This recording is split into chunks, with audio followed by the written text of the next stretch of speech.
Warning: this video contains sensitive subject matter. Viewer discretion is advised. I feel like I shouldn't go about this publicly, but my story isn't really anything too different as many others. But I can say this wholeheartedly and without exaggeration that my worst experience on the dark net is indeed factual and probably worse than many of the fictional ones. Before I go any further, anybody who says Daisy's destruction is false is bullshitting. Peter Scully has since been locked away in some jail in Cagayan de Oro in the Philippines. There are many things I really can't say here, so I'm awfully sorry I can't really go into much detail. But anyway, I used to write to a recently defunct website called Best Gore, but had to leave. I think you may still see my entries in the Wayback Machine. This was probably more than 5 years ago. Bear in mind, I am no stranger to the dark net, as I have been going there since I was 18, after an ex-boyfriend had introduced me to it, so I had no idea of what to expect. I wrote a post about serious things in there, and one was about a medical paper published about the effects of nuclear war to the unborn children and infants. After a while, when the article came out, I was trapped by an acquaintance that, hey, you know I saw you on that forum in the dark net. And I was like, dude, that's impossible because I literally never go to the dark net forums. So anyway, he gave me an Onion link which I had to visit. So I checked the link out of what my friend sent me on WhatsApp, and I saw an article with my name and my words in a forum there. Not just any forum. It was a forum dedicated to the hurtcore. For those unfamiliar with hurtcore, it is a genre of porn focused mainly on sexual torture of children. I can tell you right now, they did not say anything nice to the infants I wrote about. Quite frankly, that was not the worst part. I can truly say that sometimes curiosity killed the cat with no satisfaction at all. When the forum was active and was at its heights, it was a thriving community of pedophiles, and they shared links amongst each other, which has since been seized by the Interpol FBI. I checked out links of comments under the post that was made from what I had written. It honestly took me to multiple other forums and websites, including the pretty big CP website called Playpen, which has its own Wikipedia entry because it was a massive undertaking for law enforcement. The youngest victim I have seen was an 8-month-old infant named Nathan and his abuser, and perhaps even a pimp was his very own father. Nathan definitely was and is not the youngest out there. There are many Nathans in the world abused by their caretakers, family members, and even their parents all over the world. I would say a good amount of CP in the dark net is family curated content. The rest are content produced to the people like Scully, taking advantage of poor children from countries like mine. One of many is the infamous Richard Huckle. I collected some screenshots and links and sent a report to Cyber Tip Line. I do not understand why the FBI and Interpol do not make it available for citizens to submit tips about this. While it is true they have honeypots, there are many websites that are not.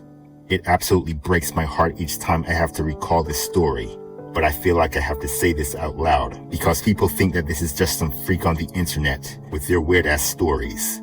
But it's true. This was from many years ago, but I still cry each time I have to think about this. I have a very soft spot for children and animals. I have went out of my way for them more times than I care to count. Did you guys know that Ashton Kutcher is also fighting for the same cause? If you have time, please check out his project called Thorn.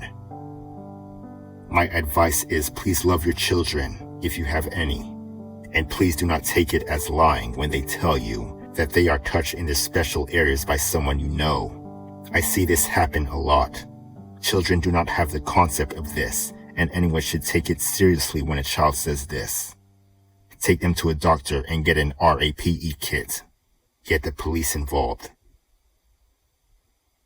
I am sorry my story is such a downer.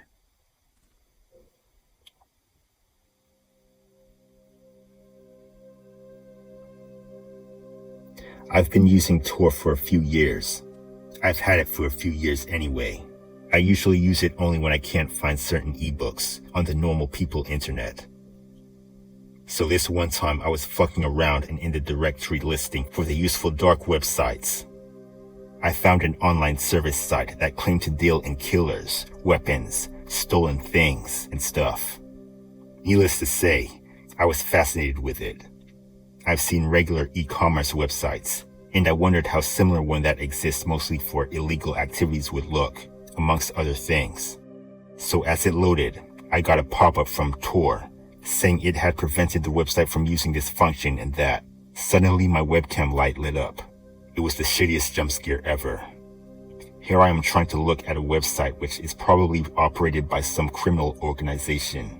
And for all I know, they have my face stored away somewhere for reference in a compilation of future kill lists. I CMD plus Q'd the shit out of Tor and kept doing it after it had closed too.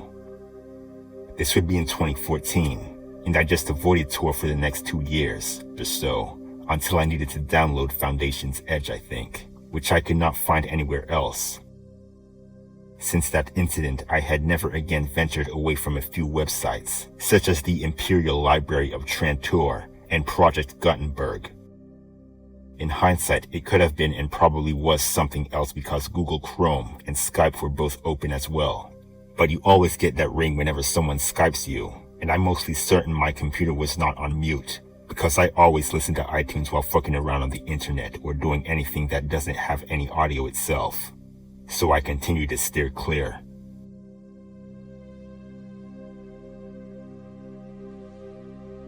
Without giving the gory details, I'll tell you skip the next paragraph to find out. But first I want to say I was very curious about the dark web. About 2 years ago, I found out how to access it. I downloaded a Tor client on my smartphone and spent like 30 minutes trying to figure out how to surf it and not get bombarded with ads and such. The dark web is really hard to navigate. There's no Google for it. If the dark site can be found with a dark search engine, then it isn't that bad. Just a bunch of illegal stuff. Everything costs money though. Anything worth hiding in the dark web is worth a few bucks of cryptocurrency apparently. Well, I hadn't had any bitcoins for a few years, so the only thing available for free was text. So what rabbit hole did I fall into, you may ask? I completely read a human cookbook. It was well written, no spelling or grammar mistakes, and no fluff. It was matter of fact. I had everything from how to stalk your victims, to which age or gender tasted better, to text-based butcher portions, how to gather and cook the blood, how to host a human steak party, to the more cruel way of keeping your meal, victim, alive and fresh, while you ate a limb a week. It was way more gross than I am willing to write here. I was both disgusted and intrigued.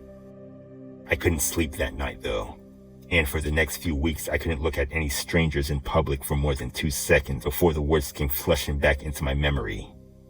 My brain told me she would be a perfect candidate for a meal, or why is she walking alone in this area? Doesn't she know she's the perfect age for human steaks? It was horrible.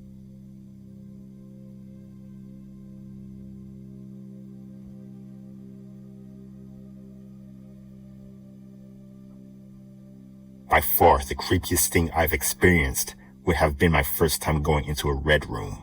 These are the places which you want to avoid at all costs since they are as dark as it gets on the dark web.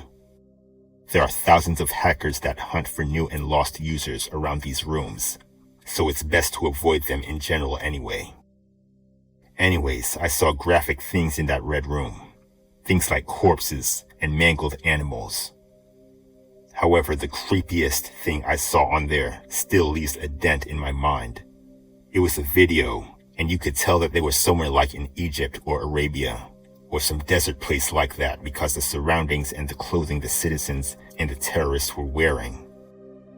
In the video, it showed 2 of these guys dragging a little boy out of a house backwards by his shoulders.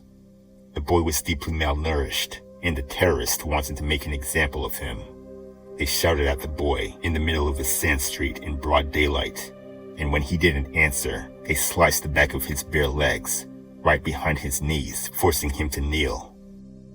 Then they held a gun to his head, a rifle of some sort, and pulled the trigger.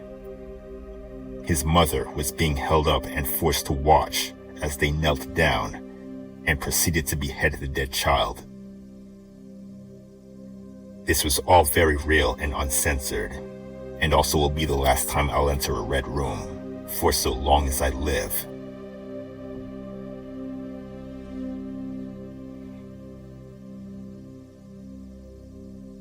I know most people explain that red rooms are not real, and that they're simply scams. This is true. However, once I had clicked on some links that I found through 2 redirects, and the final link had taken me to a stream similar to a red room, with the only difference being that firstly, it was free, although maybe they were earning revenue through some other way. Secondly, it was relatively easy to access, even as a random person. Again, only 2 redirects. And third, there appeared to be no suspicious things at first glance. For example, no need to download anything, putting in personal information, and more. Now to speak on what happened in this stream, although keeping in mind not to make it too graphic, a man was put slightly above a fire so that he would not catch on fire nor get harmed too quickly by the intense heat. The torture was no doubt far more horrific than how I am explaining it. However, I was impatient to know whether the torture would end in death eventually. I had tried searching how to report these, but to no avail. I figured that the dark web was international, and therefore it would be extremely hard to stop these activities anyway. So I simply gave up. This experience had almost brought me to tears, and I hope that these types of people can stop harming others so badly.